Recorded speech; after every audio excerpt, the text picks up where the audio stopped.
TV serial शादी मुबारक में आज रात की कहानी की शुरुआत होगी केटी और प्रीति के शॉकिंग रिएक्शन से, क्योंकि जो आइडिया उसके सामने चंदा और रति प्रेजेंट कर रहे होंगे वो असल में वही आइडिया होगा जो प्रीति जी ने केटी सर को सुनाया था। लेकिन यहाँ पर अपने कंप्यूटर और लैपटॉप में दिमाग मारते जैसे ही केटी प्रीति चंदा की आवाज़ सुनेंगे और वो देखेंगे कि कैसे बड़े ही शानदार तरीके से रति और चंदा उसे उन्हीं का बताया हुआ आइडिया अपना बताकर के प्रोजेक्ट कर रही है मिस्टर नथमल को, तब वहां पर बहुत ही ज्यादा अपसेट हो जाएंगे दोनों। साथ ही रति यहाँ पर ये कहती आएगी नजर नथमल से कि देखिए, हमने आपसे कहा था कि प्रोफेशनल और अनप्रोफेशनल लोगों में यही फर्क होता है। हम आपके टाइम की वैल्यू जानते हैं और इसीलिए हम शादी मुबारक जैसे छोटी ऑर्गेनाइजेशन की तरह आपका टाइम बिल्कुल भी ख़राब नहीं करना चाहते। इन लोगों को तो शादी अच्छे से हैंडल करना आता तक नहीं है। ऐसे में जब एक पार्टनर हाउसवाइफ है और दूसरा यहाँ पर राजस्थान का एक्स सुपरस्टार है, ये दोनों मिलकर भला अच्छी खासी शादी कैसे करवाएंगे। वैसे भी इन्हें शादियों का कोई एक्सपीरियंस नहीं। हम आपकी ड्रीम वेडिंग को और भी ज़्यादा ग्रैंड बनाएंगे।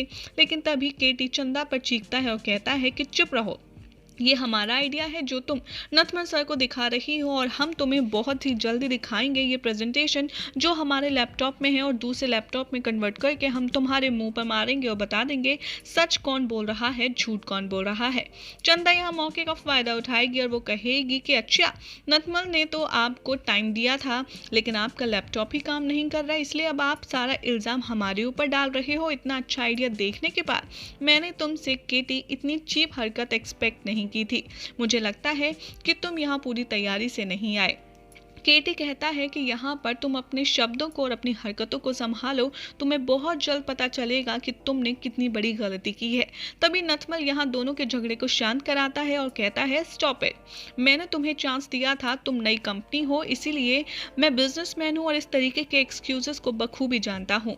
रति कहती है कि जी हाँ, हमें आपके साथ ही डील करनी चाहिए मिस्टर नथमल, और इन जैसे शादी मुबारक छोटी मोटी इवेंट्स को, लो क्लास सेरेमनीज को ही कंप्लीट करके इन्हें मार्केट में उतरना चाहिए। वैसे भी इन्हें बड़ी शादी हैंडल करने का एक्सपीरियंस लगता है अगले 10 साल में हो पाएगा, इसीलिए अभी तो तुम इतनी बड़ी शादी के बारे में सोच तक नहीं सकते, क्योंकि ना तो तुम्हारे पास मिडिल क्लास वाली इमेजिनेशन है जिसके साथ तुम बड़ा सोच ही नहीं सकते।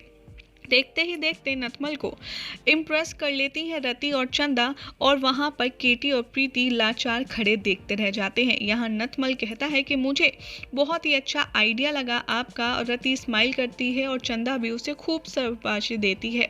तभी यहाँ पर नथमल कहता है कि ठीक है, मैं अपना ड्रीम वेडिंग प्रोजेक्ट आपकी कंपनी को देता हूँ मिसेस चंदा, और आप ही हमारे बच्चों की शादी करवाएंगी। ये बात देखकर बहुत ज़्यादा अपसेट हो जाता है नथमल के सामने केटी, और वो नथमल से ये भी कहता आता है नज़र कि आपको ज़रूर कुछ ना कुछ मिसअंडरस्टैंडिंग हो रखी है, ये आइडिया हमारा है, हम प्रूफ कर सकते हैं।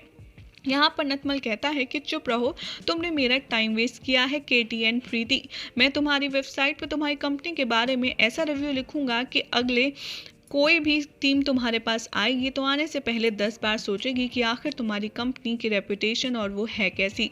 रति और चंदा दोनों मिलकर खूब ज़्यादा खुश होंगी केटी और प्रीति के इंसल्ट होता देख, जहां से बेचारे केटी और प्रीति को बाहर निकाल दिया जाएगा। घर पर आकर बहुत ज़्यादा इंसल्टेड फील करेंगे केटी और प्रीति, और वो ऑफिस में ये कहती आएगी नज़र प्रीति कि देखा, टेक्नोलॉजी ने हमें धोखा दिया। केटी कहेगा कि नहीं, यहाँ टेक्नोलॉजी ने हमें चीट नहीं किया, बल्कि किसी और ने हमारा आइडिया चुरा कर चंदा को दिया है ताकि हमें नुकसान पहुँचा सके। आखिर ये किया किसने होगा? इस प्रेजेंटेशन के बारे में सिर्फ तुम, मैं और शीना जानते थे। तभी वो शीना पर शक करता है और उसे ज़ोर से चिल्लाकर बुलाता है। यहाँ पर वो बहुत बार एक्सप्लेनेशन देती है शीना कि मैंने कुछ भी नहीं किया और आप ऐसा मत कीजिए, मुझे जॉब से मत निकालिए। लेकिन बार बार केटी शीना पर गुस्सा निकालता है और कहता है कि तुम यहाँ से चली जाओ। बहुत ही सादगी से यहाँ पर प्रीति शीना से कहती है कि थोड़े टाइम के लिए तुम बाहर चली जाओ, उसके बाद हम बात करते हैं। दूसरी तरफ आप देखेंगे कि प्रीति नहीं डाइजेस्ट कर पाएगी कि आखिर उसके बिना नॉलेज के उसका लैपटॉप किसने छोड़ा। तभी वहाँ पर केटी टेक्नीशियन एक्सपर्ट को बुलाता है और वो लैपटॉप में ये चेक करके बताता है कि लैपटॉप में कोई भी खराबी नहीं हुई है। इवन लैपटॉप में कुछ ऐसा भी नहीं हुआ जिसकी वजह से ये ऑन नहीं हुआ, बल्कि जानबूझकर किसी ने आपकी प्रोजेक्ट की फाइल को डिलीट किया है। वो उसे रिकवर करता है और बताता है कि लैपटॉप में अभी भी वो प्रोजेक्ट है, वो प्रेजेंटेशन है जिसे आप नथमल सर के यहाँ दिखाने गए थे। तभी वहाँ पर केटी का और भी ज़्यादा शक गहरा होता है। दूसरी तरफ आप देखेंगे कि तरुण जैसे ही घर आएगा वो देखेगा रति ने बहुत ही खूबसूरत सा सरप्राइज प्लान किया होगा, उसके लिए खूबसूरत डेकोरेशन के साथ बहुत ही बढ़िया खाना भी बनाया होगा।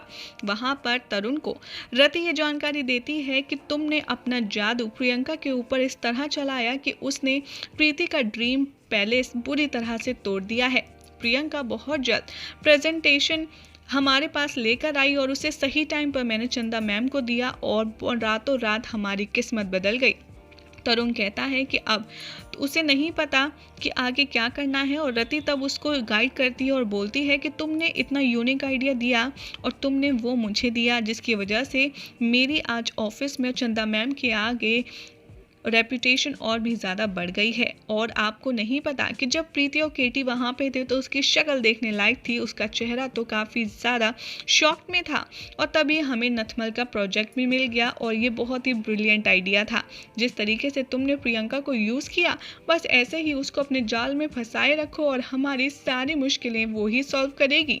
चंदा भी यहाँ पर खुश होती है और वो रति को प्रमोशन भी दे देती है, जिसे खुशी खुशी चंदा और रति सेलिब्रेट करते हैं।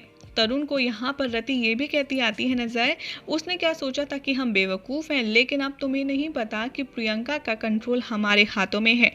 अगर मैं रति प्रियंका से किसी का मर्डर